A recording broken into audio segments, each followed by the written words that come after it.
In this video, you will learn how to get a California fishing license. Visit the California Department of Fish and Wildlife website, go to the CDWF website and access the online licensing system.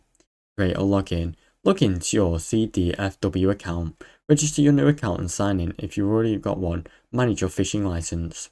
Choose the type of license you would like. This could be a daily, annually or lifetime license based on your fishing needs and residency status. Provide your personal details. Enter information such as your name, your address, date of birth, and driver's license or ID number.